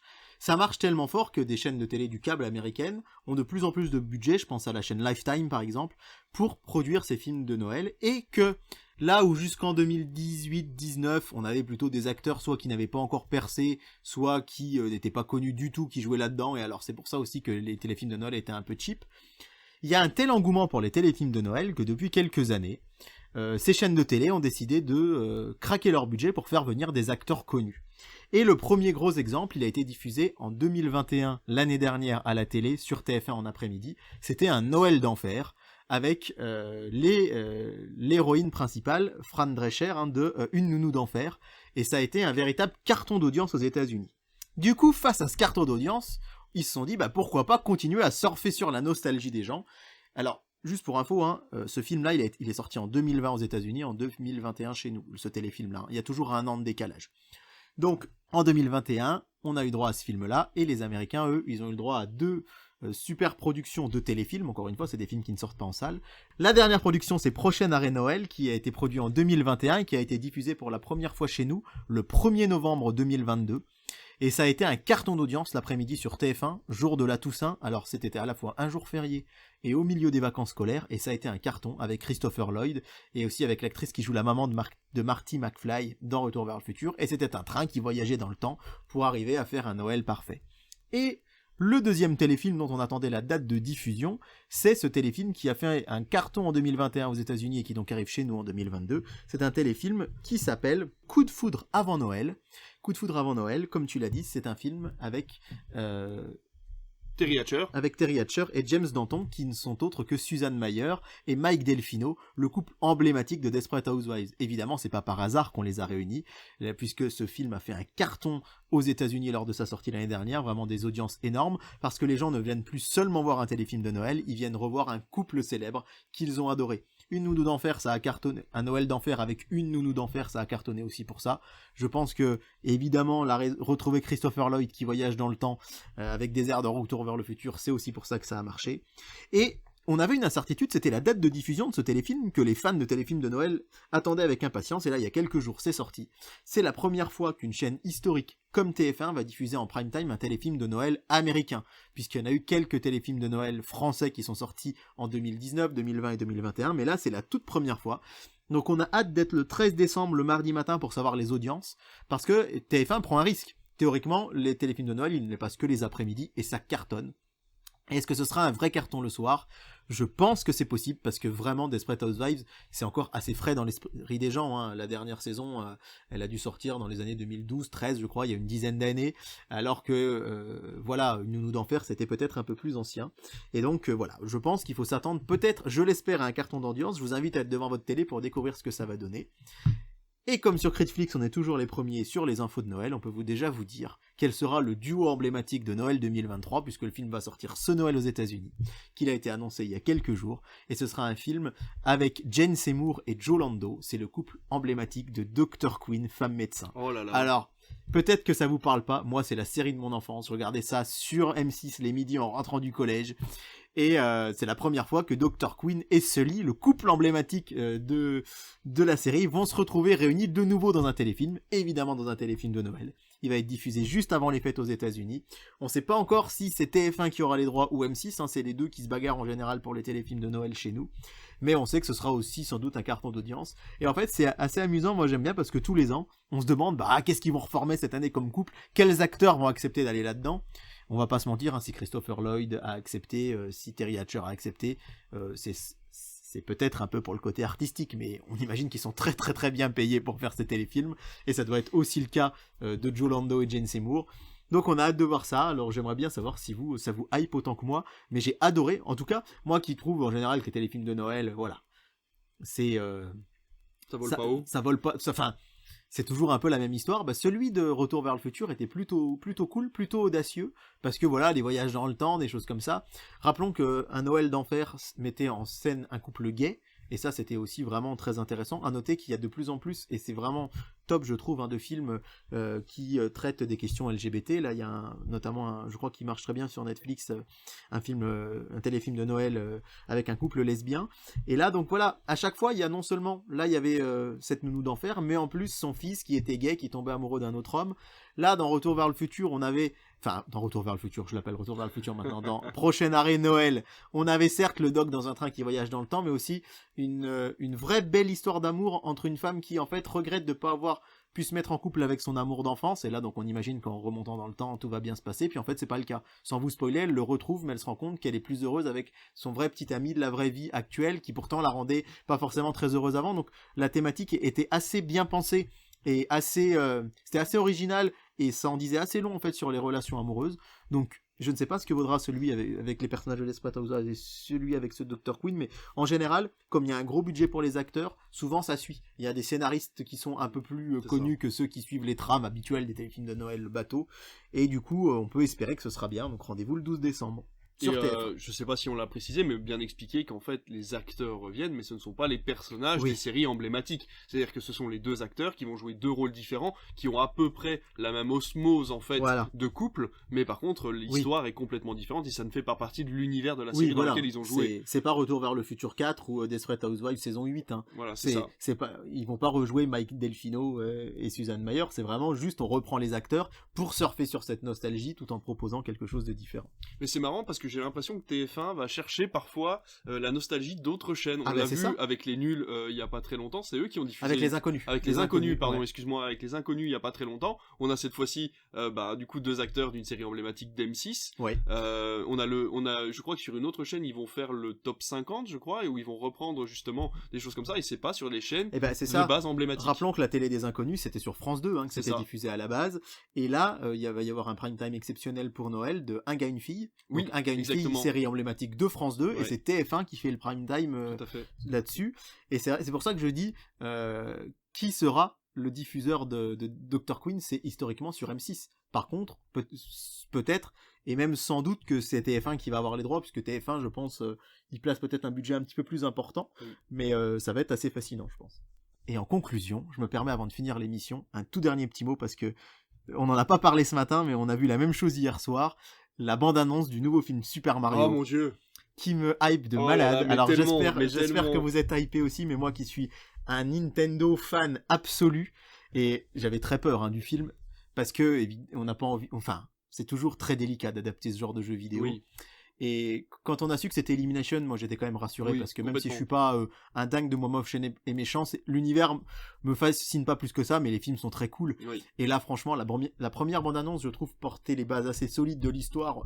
Et là, la deuxième, où on voit Luigi, Peach, Donkey Kong, Bowser, on se rend compte que l'histoire va être épique, et que ça va être à la fois drôle et bien fichu, et moi je suis hypé de malade, et surtout qu'il va sortir en France avant les États-Unis, si j'ai bien compris. Donc j'ai vraiment hâte, et du coup vous avez...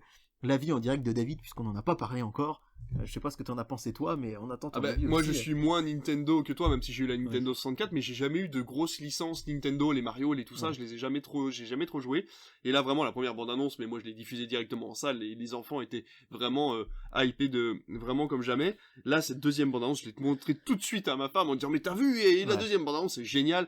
Il y a vraiment toutes les références. Alors les gens commencent déjà à cracher en disant oui, t'as vu c'est comme dans le jeu, t'as vu que c'est comme dans le jeu. En fait, on n'aura que ça. Non, je pense vraiment qu'il y a un travail scénaristique qui a été fait. On voit que Mario et Luigi viennent d'un univers qui est ancré dans notre réalité, comme c'est le cas dans le jeu vidéo, et qui vont débarquer dans cet univers qui est complètement incohérent pour eux. Et ils vont avoir du mal à s'adapter.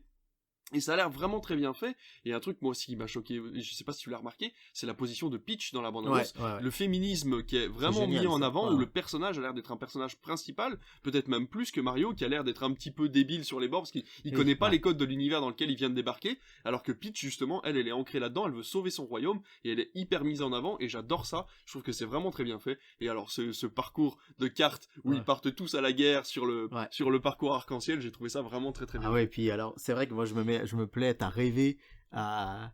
Alors, c'est pas bien parce que faut déjà qu'on découvre le film, et on a dit tout à l'heure qu'un film ne doit pas être une bande-annonce, mais je me mets à rêver à un univers étendu dans lequel on pourra avoir un film, je sais pas moi, Luigi's Mansion, avec... pseudo-horrifique rigolo avec Luigi qui va sauver Mario, avoir d'autres films Mario qui se passeraient alors à la mer comme Mario Sunshine ou autre. Enfin, je pense qu'il y a un univers génial. Ouais. Je pense que le film va cartonner. Ah, mais c'est sûr. Et ce message s'adresse à Universal. On a dit beaucoup de bien de vous dans cette émission. Donc on veut la sortie nationale, s'il vous plaît, à Bourbon-Lancy. Ça serait vraiment très bien. Ouais. Franchement, on adorerait avoir ce film en sortie nationale. Et alors tout ça pour revenir. Et promis, après on arrête notre podcast. Mais bon, ça va. On n'est pas trop loin encore. Non, pour l'instant. On est sur quelque chose de très correct.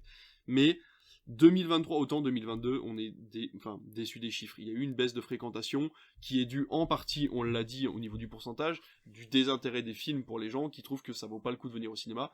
L'année 2023 annonce des productions et des grosses productions qui vont vraiment ramener les gens en salle, et je pense que Mario en sera le point d'ancrage en mars, où on va vraiment avoir cette grosse production qui va mettre tout le monde d'accord, les adultes, les enfants, les grands-parents, pendant les vacances scolaires. On va avoir vraiment cette masse de spectateurs qui va arriver en salle et qui va vouloir revoir du cinéma.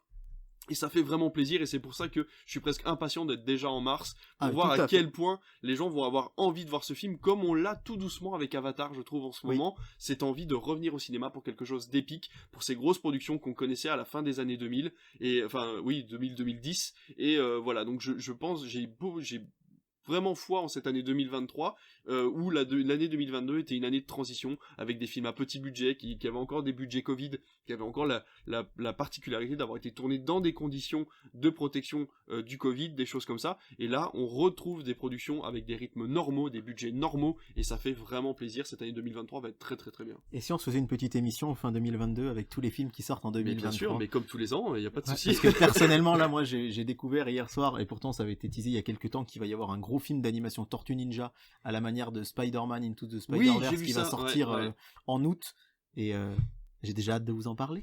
Non, on va faire la liste de tout ce qui va sortir en 2023 comme on l'a fait les années précédentes. Je pense qu'on peut essayer de caler ça pour vous donner un aperçu de cette magnifique année 2023 qui nous attend au cinéma, et peut-être aussi sur les plateformes, hein. On n'est pas contre le fait de vous faire de la pub pour les plateformes.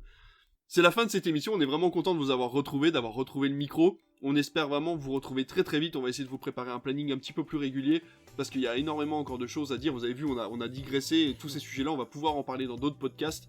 On espère peut-être aussi être un petit peu plus nombreux. Là, on était 2 pour retrouver un rythme de croisière. Mais en tout cas, on va essayer de vous donner un maximum d'informations, de revenir dans vos radios et dans vos écouteurs. Et on espère que vous serez très nombreux à nous écouter. Ça nous donne vraiment envie de savoir qu'il y a des personnes qui nous écoutent, il y a des personnes qui nous attendent aussi. Ça fait vraiment plaisir de voir des réseaux sur les réseaux, et que les gens nous le disent en face, mais quand est-ce que Critflix revient? C'est vrai que ça donne envie forcément de reprendre. On est vraiment désolé de ne revenir que maintenant, c'est des problèmes de planning, malheureusement on a des boulots qui nous prennent énormément de temps, on fait ça de façon complètement bénévole, le merchandising n'est pas encore prêt, donc malheureusement on ne peut pas financer entièrement ce podcast, mais voilà, en tout cas, on vous retrouve très bientôt pour d'autres nouvelles, pour les films de Noël, parce que le calendrier doit peut-être déjà être là, je suppose. Il est arrivé hier soir. Ah, donc on vous fait très très vite une deuxième émission sur les films de Noël, des vacances de Noël, qu'est-ce qui va passer à la télé, qu'est-ce qui va passer au cinéma aussi, pour vous donner envie, soit de rester chez vous avec un chocolat chaud, soit de venir au cinéma, mais en tout cas, de passer des bons moments devant des films. Merci beaucoup David. Merci à toi, c'était un vrai plaisir, j'ai déjà hâte d'être à la prochaine. Et moi aussi, à très bientôt. Salut tout le monde.